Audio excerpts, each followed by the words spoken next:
Mesdames et messieurs, bonjour, bienvenue au Salon Interclimat et sur notre forum Interclimat. En cette première après-midi, nous avons une conférence qui va se dérouler tout de suite avec pour thème approche carbone du bâtiment et des équipements. Jamais sans mon PEP. Jamais sans mon PEP. Mon PEP. Merci. Nous avons pour présenter cette conférence Madame Valérie Laplagne. Valérie, vous êtes responsable énergie renouvelable et déclarations environnementales des produits chez Uniclimat. Bonjour. Bonjour. Et à vos côtés se tient Jérôme Bertrand. Jérôme, vous êtes chef de service performance durable chez Vinci Construction pour EGF BTP. Bonjour à toutes et à tous. Bonjour. Je vous laisse donc la parole. 30 minutes de conférence ensemble qui seront poursuivies par la suite par des questions-réponses avec nos conférenciers si vous le souhaitez. Bonne conférence à tous. Alors, puisqu'il m'appartient la lourde tâche de vous réveiller après le repas, on va juste vous assommer de chiffres. Alors juste, en fait, pourquoi est-ce qu'on parle des PEP aujourd'hui? Parce que, en fait, la première question qu'on peut se poser, évidemment, c'est le pourquoi. Et pourquoi est-ce qu'on compte du carbone sur un projet de construction? Et bien, la première des raisons, c'est parce qu'en fait, la plupart de nos clients et investisseurs sont aujourd'hui engagés dans à minima des déclarations et puis on espère des démarches visant à des réductions. Donc j'ai mis moins 30%, moins 40%. Certains s'essayent même à la neutralité. Je ne rentrerai pas dans ce débat aujourd'hui, mais d'ici moins 2030 ou 2040. Donc soit on fait des injonctions et on attend que les chiffres descendent, soit on essaie de prendre le problème à bras le corps. Et c'est effectivement ce qui nous amène, je pense, pas mal de temps aujourd'hui. On est vraiment dans ce spectre-là aujourd'hui sur des projets de construction. Donc la démarche est évidemment beaucoup plus large que ça, mais là aujourd'hui on s'intéresse aux projets de construction, ce qui tombe bien puisque je suis plus à l'aise pour vous en parler que des pots de yaourt. Et comment est-ce qu'on fait pour compter? Là pour le coup c'est quand même extrêmement simple, c'est-à-dire qu'en fait on prend des quantités, on multiplie par des valeurs environnementales. Parfois dans un aspect réglementaire on peut même diviser par une unité fonctionnelle qui peuvent être les mètres carrés, les mètres linéaires de pont, ce que vous voulez, et donc tout ça nous donne une valeur. Donc là on est à peu près du niveau du CM1 ou du CO2 si vous voulez en termes de complexité de calcul.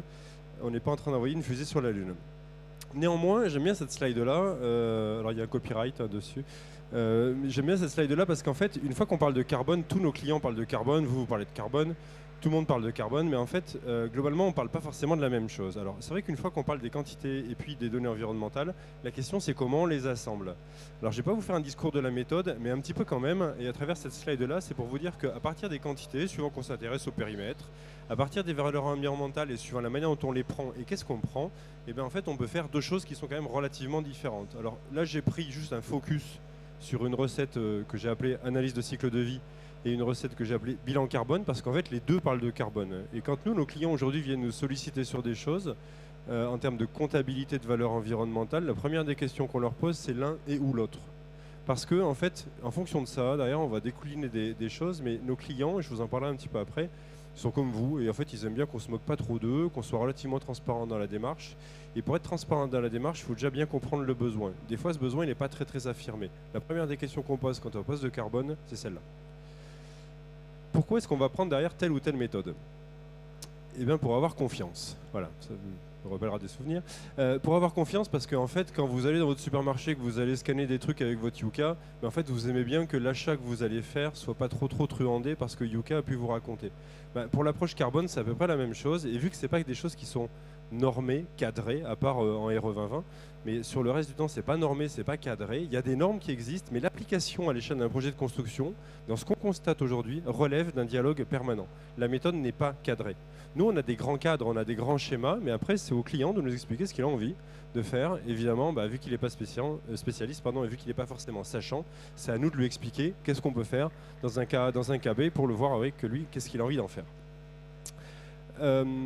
Le titre s'appelait l'approche carbone et s'appelait PEP. Alors la première fois que Valérie m'a proposé ce titre-là, j'ai ouvert des gros yeux en disant mais qu'est-ce que c'est que ça? Pourquoi est-ce que quand on parle des PEP, on se retient que au carbone? Alors il est temps de vous faire ma catharsis et une légère introspection d'une dizaine d'années. Quand j'ai commencé à être formé sur la thématique du carbone, alors un, je m'en foutais, et deux, en fait j'avais ce joli schéma qui était à gauche et sur lequel en fait on avait un graphe araignée avec des indicateurs et on disait tiens la solution A c'est ça, la solution B c'est ça. Bon, alors 1 c'était très moche, et 2, alors va faire un choix quand tu es maître d'ouvrage là-dedans. Moi-même je ne sais pas conseiller mon maître d'ouvrage par rapport à ça. Donc en fait il s'est passé quelque chose il y a 5-6 ans, c'est l'approche plus c'est moins. Et cette approche-là, plus le fait que globalement tout le monde décide de s'impliquer un peu plus sur le carbone comme étant un indicateur qu'on a envie de regarder, a focalisé tous les regards là-dessus, sur l'approche du carbone. Donc ça c'était quand même plutôt intéressant parce que ça a permis de rendre des choses discutables. Alors je ne vais pas dire comparable parce que c'est un autre schéma et j'ai pas envie de rentrer là-dedans, mais ça a permis dans le slide du milieu de dire en fait on focus tout l'aspect vers cette donnée-là et on regarde cette donnée-là. Évidemment, il s'est passé des choses, ça a pu mettre beaucoup de maîtres d'ouvrage en branle sur des aspects concrets sur cette donnée du carbone. Par contre, l'inconvénient que ça a eu, c'est qu'en fait ça n'a focalisé que sur le carbone. Et donc en focalisant que sur le carbone, par exemple, on ne se préoccupe pas des milieux naturels. Et donc il y a des oublis, évidemment, dans la méthode si on ne décide de regarder que la première barre. Donc en fait, de plus en plus, vous le verrez passer sur LinkedIn, par exemple, mais en fait, il y a des gens qui disent c'est pas uniquement le carbone, on regarde d'autres choses. Et la valeur des PEP, c'est qu'en fait, c'est des déclarations environnementales qui sont multi-indicateurs, sur des bases qui sont normées, je reviens un petit peu après. Et l'intérêt des PEP, c'est évidemment de ne pas regarder que la première ligne, qui sont la donnée carbone. Alors, si vous n'êtes pas du tout aguerri avec ces données-là, ne regardez que la première ligne, vous ne serez pas désaligné avec le reste. Par contre, si vous êtes un peu plus aguerri, ou si vous avez une notion de volonté un peu plus prégnante, n'hésitez pas à regarder le reste des autres indicateurs. Dans les PEP, ils y sont. Alors, si c'est si bien, toutes ces données-là, il n'y a qu'à les faire. Il n'y a qu'à les faire, et au passage, la RE 2020, mais je vais en parler très très vite puisque ce n'est pas le sujet de l'intervention, la réglementation environnementale des bâtiments neufs et uniquement des bâtiments neufs et uniquement de certains bâtiments neufs, nous dit d'ailleurs qu'en fait, bon, si on n'a pas les PEP, c'est pas très grave, on n'a qu'à prendre des valeurs par défaut. Comme ça, au moins, ça ne bloque pas le calcul. Alors, c'est vrai que ça ne bloque pas le calcul, mais rappelez-vous le but de pourquoi on compte. Pourquoi on rentre des PEP, pourquoi les gens nous rentrent des données environnementales. Parce que, de manière générale, ça rentre dans une démarche d'éco-conception. Donc effectivement, nous, en tant qu'entrepreneurs qui sommes une agglomération dans nos bâtiments de fiches et de fournisseurs, bah nous, effectivement, si on prend des valeurs par défaut, ça ne nous bloque pas. Si je ne suis pas agrégé à aller compter un seuil, c'est-à-dire en fait comment RE 2020 ne pas dépasser une certaine valeur, bah effectivement, ça ne me bloque pas le calcul et j'ai pas de problème. Sauf que en fait, derrière ça, il y a deux problèmes. Le premier, c'est qu'en fait, quand on est en RE 2020, on est assujetti à ne pas dépasser un certain seuil. Et les valeurs par défaut, pour autant qu'elles ne soient pas bloquantes, elles sont pénalisantes. Et elles sont ainsi construites pour être pénalisantes, pour nous obliger, nous, à demander aux fournisseurs de déclarer de la valeur environnementale. Donc, en fait, elles sont faites pour embêter les gens, les valeurs par défaut. Mais ce n'est pas ça qu'il faut retenir. Ce qu'il faut retenir, c'est le premier pourquoi. Pourquoi est-ce qu'en fait on rentre dans ces déclarations environnementales? Et je vous prendrai des exemples. Parce qu'en fait, c'est ça le début d'une démarche d'éco-conception. Et le but d'une démarche d'éco-conception, c'est d'abord de savoir compter pour savoir où est-ce qu'on en est. Et après, vous faites une approche de Pareto ou ce que vous voulez pour attaquer. Mais en fait, de savoir où on en est pour savoir où sont nos problèmes. Et donc, si c'est si bien pour faire une démarche d'éco-conception, bah, vous me direz tous, il y a qu'à les faire. Pourquoi on n'en a pas plein? Pourquoi vous êtes en train de me parler alors que je pourrais prendre un café? Eh bien, parce que, en fait, encore une fois, le but, c'est d'avoir confiance. Et pour avoir confiance, il y a un truc qui est quand même pas mal. Alors, moi, en tant que professionnel, plus en tant que citoyen, c'est la norme. Et la norme, en fait, aujourd'hui, dans l'échelle mondiale, cette slide-là est entièrement pompée à PricewaterhouseCoopers, que je remercie au passage. Cette slide-là, en fait, montre que derrière, la valeur qui est donnée en termes de produits et de n'importe quelle fiche de déclaration environnementale qui se tient, en fait, il y a une démarche normative. Sauf qu'en fait, quand vous êtes fournisseur, et que, bah, par exemple, vous êtes fournisseur, il y en a beaucoup ici, et qui sont impliqués en Europe, derrière cette approche normative générale, il y a des réalités. Et les réalités, c'est qu'en fait, chaque pays est souverain en Europe et décide de mettre midi là où il veut, à son 14h à lui. Et en fait, quand vous êtes aujourd'hui un déclarant, il faut que vous fassiez avec la réalité de chacun des pays dans lequel est votre marché. Et cette réalité-là, en fait, elle est différente normativement. Vu qu'elle est différente normativement, ça veut dire qu'en fait, pour le même produit que vous allez vouloir mettre sur différents marchés, il faut que vous puissiez vous adapter en termes de l'approche normative, en termes de déclaration environnementale dans chacun des pays. Donc ça, c'est un énorme frein à l'entrée, puisqu'en fait, il n'y a pas d'uniformisation. Donc ce qui est vrai en France a une bonne base pour le reste de ce qui se passera en Europe, mais pas plus. Et derrière, il faut réinventer l'histoire à chaque fois. Donc c'est sympa, en tant que fournisseur, de savoir où on en est, mais c'est quand même une marge de complexité non négligeable de rentrer dans chacun de ces pays.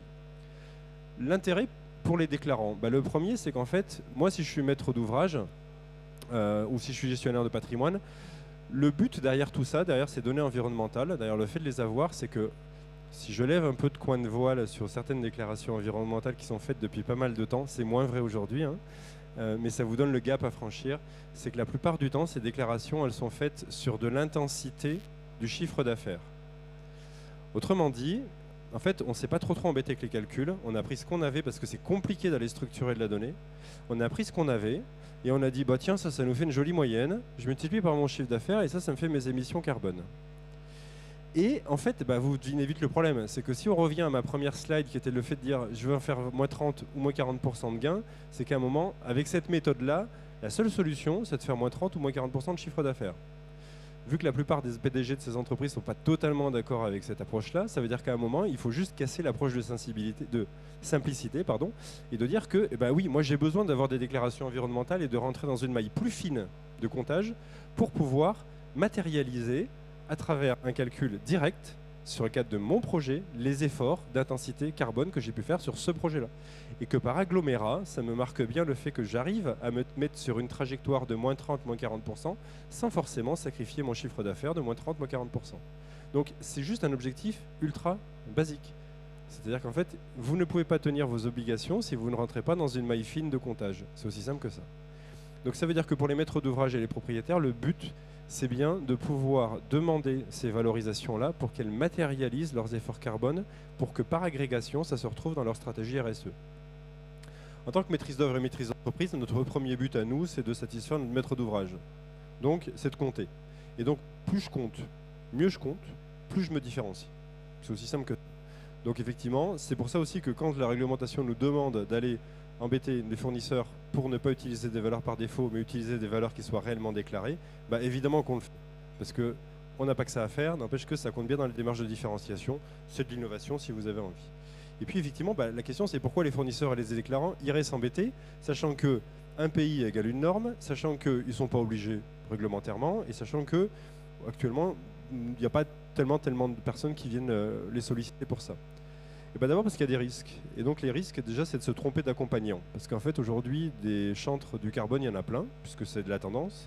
Et qu'en fait, aujourd'hui, complexifier un sujet qu'il est déjà assez, c'est quand même pas forcément la bonne idée. Donc en fait, il faut déjà arriver à trouver quelqu'un qui soit capable de réellement les accompagner. La deuxième des difficultés, c'est que les déclarants, les fournisseurs, ont la même difficulté que nous, en tant qu'entreprise, ont la même difficulté en tant que maître d'ouvrage, c'est qu'il faut agréger de la donnée. Et cette structuration de la donnée, quand on ne sait pas où on a envie d'aller, c'est à peu près le meilleur moyen de se planter. C'est compliqué aujourd'hui de structurer de la donnée à l'échelle de son parc, à l'échelle de son entreprise. Et donc cette structuration de la donnée-là, avisée de données carbone, notamment quand on est sur des publications RSE, c'est-à-dire qu'en fait on ne parle pas de quelque chose qui aujourd'hui est là pour caler la table, c'est quand même un gros challenge. Le troisième point, c'est l'opposition au principe d'innovation. Aujourd'hui, en fait, les données environnementales, en France, elles sont déclarées sur la base d'un principe de constatation. Et en fait, quand vous êtes sur un principe d'innovation et que ça ne fait pas 3 ans que vous êtes en train de faire votre production, comment vous faites pour faire une donnée environnementale alors qu'en fait, vous n'avez pas de données qui soient constatables? Alors, il y a des méthodes pour ça, mais effectivement, toujours dans ce principe de garder la confiance pour le fait de dire qu'il ne faut pas que la démarche de constatation et d'audit possible soit un frein à l'innovation en disant, en fait, tant que ton innovation n'existe pas depuis 3 ans, il ne se passera rien pour toi. Le quatrième, il est non négligeable, c'est qu'est-ce qu'en font mes clients et mes prescripteurs. Tant qu'il n'y a pas un corpus suffisant de personnes qui viennent demander, Valérie, ça fait 2 ans qu'on discute vraiment de ces sujets-là, tant qu'il n'y a pas un corpus de gens qui viennent réellement lui demander, il ne faut pas se tromper, ça ne tombera pas du ciel, les fournisseurs, ils ont autre chose à faire, surtout en ce moment-là. Au final, le but, c'est qu'en fait, au début, ça part d'une jolie truc, c'est hyper cool de faire la déclaration environnementale, vous arriverez à meilleur carbone, etc. Derrière, la réalité, c'est que généralement, c'est un poison pill. C'est en fait, mais pourquoi je me retrouve à faire ça? Une fois que je me suis rentré là-dedans, on est sur une démarche de complexité. Le troisième point, ça vous parle normalement, c'est pas tellement dans le domaine de la construction. Je prends l'exemple de la déclaration de revenus parce qu'en fait, ce qu'on en attend à la fin d'une déclaration environnementale, moi en tout cas, c'est la même chose. Moi, j'en attends de la transparence, j'en attends de la rigueur, une rigueur méthodologique. Et à la fin, c'est quelque chose qui ne me fait pas plaisir en fait de faire ma déclaration d'impôt. Je pense que pour les fournisseurs, s'ils pouvaient s'en passer, ils s'en passeraient. Sauf qu'en fait, à la fin, c'est bien quelque chose qui permet de se situer par rapport au bien commun et de permettre au bien commun de progresser. Alors derrière cette grande phrase-là, à la fin, Moi, je pense qu'aujourd'hui, les déclarations environnementales, c'est un cercle vertueux. Parce qu'en fait, quand il y a un fournisseur qui, sur une gamme de produits, commence à y aller et afficher de la donnée carbone, aujourd'hui, vous pouvez être sûr de deux choses. La première, c'est que si jamais il a commencé à annoncer n'importe quoi, il y a le club des anti-greenwashers qui va lui tomber dessus. Donc ça veut dire que si vous n'êtes pas carré sur la méthode, si vous n'êtes pas résilient sur cette approche-là, vous allez vous faire cartoucher. La deuxième réalité, c'est que néanmoins, si vous êtes résilient sur la méthode, vous prenez un coup d'avance par rapport à tous vos concurrents, parce que vous avez quelque chose à annoncer. Et ça, cette démarche-là, c'est pour ça que c'est un cercle vertueux, parce que les premiers qui s'y lancent, forcément entraînent les autres, créent le besoin auprès des maîtrises d'œuvre et des clients, et du coup, génèrent tous ces éléments-là. Donc en fait, à la fin, et pour passer la parole à Valérie, je voulais juste vous dire à vous, fournisseurs qui êtes dans la salle, déclarez, vous avez ma promesse que ça ne servira pas à caler la table. Et à tous les gens qui ne sont pas fournisseurs dans la salle, qui que vous soyez, quoi que vous fassiez, demandez. Directement, indirectement, demandez ces valeurs environnementales dans lesquelles vous pouvez avoir confiance. Je vous remercie.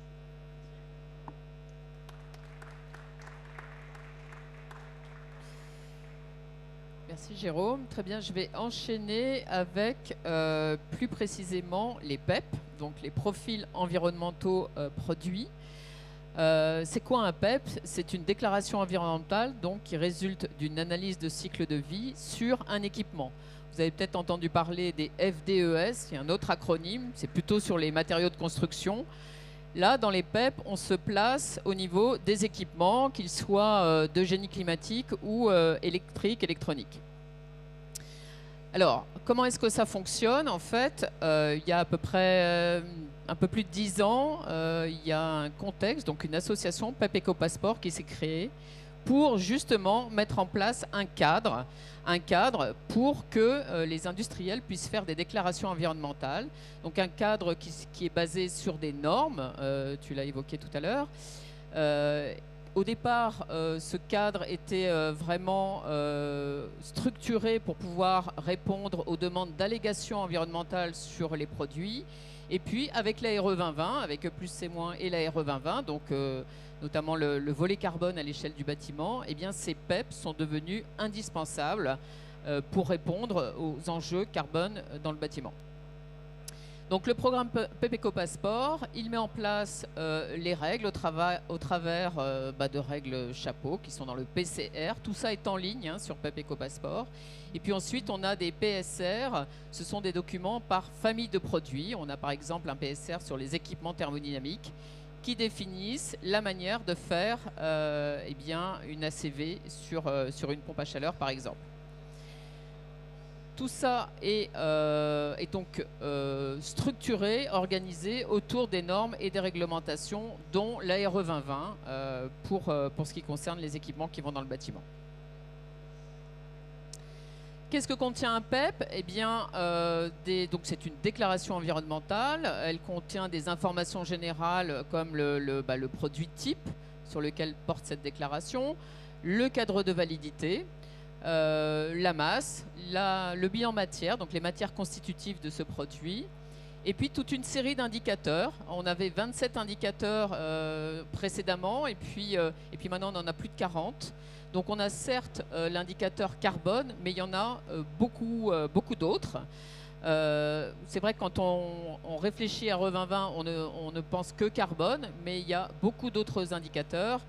Et le principe d'une ACV, c'est de faire donc une analyse de cycle de vie et d'avoir tous les impacts, parce qu'on peut avoir des reports d'impact. En fait, quand on travaille sur un seul impact, on peut avoir des reports sur les autres impacts.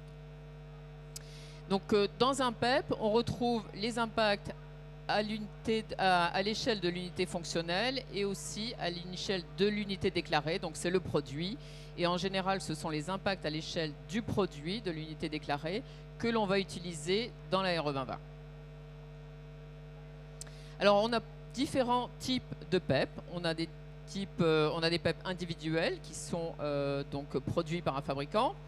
Et on peut avoir des PEP collectifs qui permettent à plusieurs fabricants de se regrouper autour d'un produit moyen. Alors, on va avoir une déclaration environnementale sur un produit qui est fictif et cette déclaration va être pénalisante par rapport à un produit réel. mais elle permet d'avoir des données environnementales présentes et de procéder par étapes. Par exemple, à Uniclimat, on a accompagné les industriels pour faire des PEP collectives sur les produits les plus courants dans le bâtiment. Et puis ensuite, progressivement, les industriels font leurs propres PEP sur leurs propres produits. Alors ce PEP, il est accompagné de coefficients ou de règles d'extrapolation. Alors ça, c'est très important pour nos équipements qui sont dans le génie climatique, parce qu'on a des équipements qui fonctionnent par gamme, c'est-à-dire qu'on fait une déclaration environnementale sur un produit moyen de la gamme, et ensuite on a des règles d'extrapolation ou des coefficients d'extrapolation qui permettent d'étendre les impacts aux autres produits de la gamme, à condition que cette gamme corresponde à une famille environnementale homogène. Donc ça nous évite d'avoir à faire des PEP, donc des déclarations sur tous les produits de la gamme, alors qu'on est dans une famille homogène. Donc ça, c'est très important. On ne retrouve pas forcément cela dans les produits de construction. Alors, où est-ce qu'on en est aujourd'hui au niveau de la disponibilité des PEP? Nous, quand on fait donc des déclarations environnementales sur nos produits, on les déclare sur la base PEP Ecopasseport. Ensuite, à notre demande, si l'industriel le demande, ces PEP sont transférés sur la base IGNES, qui est la base de référence de la RE 2020 pour toutes les déclarations environnementales. Donc si on va sur la base IGNES et qu'on regarde un petit peu, qu'on se concentre sur le lot 8 qui est le lot CVC, donc du génie climatique, vous avez sur le tableau le nombre de données environnementales, donc la colonne la plus à gauche, qui sont présentes. On en a 646. Et puis ensuite, on a le nombre de DED. DED, c'est pour données environnementales par défaut. On voit qu'il y a presque la moitié quand même qui sont des données par défaut parmi les données disponibles. Des PEP collectifs, il y en a 18. Et puis des PEP individuels, il y en a 361. Alors, c'est important, mais en fait, c'est faible, enfin je te laisserai la parole Jérôme si tu veux rebondir là-dessus, par rapport à ce dont on a besoin en fait pour faire toutes les ACV à l'échelle du bâtiment avec tous les équipements qui peuvent exister. Si on rentre un peu plus dans le détail de ce lot CVC, on retrouve en sous-lot 8.1 les générateurs de chauffage, froid et ECS ou ECS. Ce sont les plus représentatifs dans le lot 8 en matière de disponibilité de données environnementales. Il y en a un peu plus de 300. On retrouve à nouveau encore un peu plus d'une centaine de données environnementales par défaut, 13 PEP collectifs et 195 PEP individuels. Donc par rapport au lot CVC, on voit qu'on est quand même très représentatif pour l'ensemble du lot. Néanmoins, encore une fois, on a des efforts à faire pour produire toutes ces données environnementales. Et puis je ne vais pas rentrer plus dans le détail, mais vous avez ensuite le sous-lot émetteur, traitement de l'air et des enfumages, et puis les conduits. Où les conduits, on retrouve beaucoup de données environnementales et très peu de PEP. Ensuite, parmi les données disponibles, je vous ai parlé de règles d'extrapolation tout à l'heure. Donc ces règles d'extrapolation permettent d'avoir à disposition les impacts pour les autres produits d'une gamme. Donc on va pouvoir avoir les impacts sur toutes les références produits de la gamme. Donc que l'on soit en PEP individuel ou PEP collectif, ces règles d'extrapolation existent. Mais pour la RE 2020, on nous impose un format qui est le format XML pour présenter, mettre à disposition ces données environnementales. Donc ça, ce sont des fichiers XML qui se retrouvent sur la base IGNES. Alors c'est en pièce jointe du PEP, c'est pas forcément très accessible. Néanmoins, ça permet d'avoir plus de données environnementales disponibles. Et donc, où est-ce qu'on trouve toutes ces données? Parce que c'est ça qui est important pour l'ensemble des acteurs. L'industriel ou le groupement d'industriels qui fait un PEP et qui a à disposition des XML pour ses extrapolations, eh bien, il a l'obligation de déclarer ça sur la base PEP Ecopasseport. Ensuite, il le transfère sur IGNES.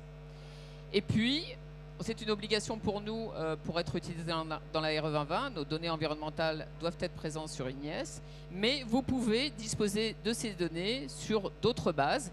Par exemple, à Uniclimat, donc, qui rassemble les industriels du génie climatique, nous avons notre propre base et nous mettons à disposition aussi bien les PEP, les fiches PEP, que les XML qui sont associés.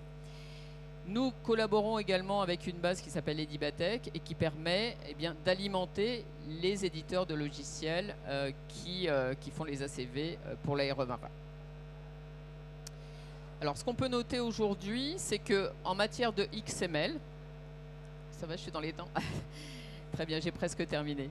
En matière de format XML, donc de données d'extrapolation, nous avons un peu de retard parce que la procédure nous est imposée par les services publics, par les pouvoirs publics, et que cette procédure a tendance à changer un peu trop souvent.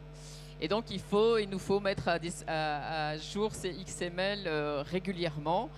Néanmoins, ça permet quand même d'avoir beaucoup plus de données environnementales disponibles.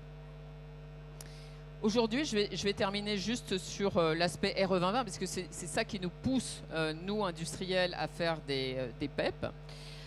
Ce qu'on peut dire, et ce qu'on n'avait pas forcément imaginé au départ, c'est que le lot 8, qui est le lot CVC, eh bien, il est très impactant. On a tendance à dire bah, les équipements, c'est petit par rapport à tout ce qui est construction, structure du bâtiment. Ben, en fait, le lot 8, il est quand même loin d'être négligeable. Tu pourras préciser peut-être, mais...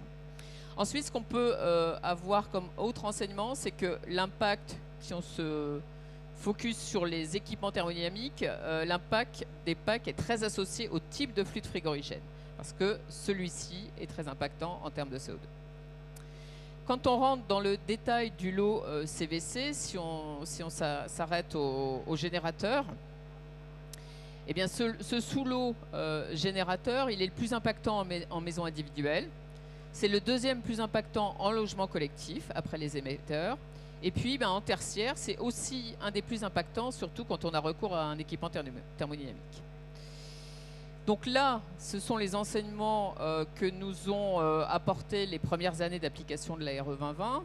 Néanmoins, ce que l'on sait, c'est que les seuils de la RE2020, et notamment les seuils carbone, vont se renforcer, et que donc, il va falloir aller plus loin sur l'analyse carbone, et il va falloir utiliser de plus en plus des données environnementales réelles, d'autant plus qu'au fur et à mesure, le recours aux données par défaut va être limité, voire pénalisé.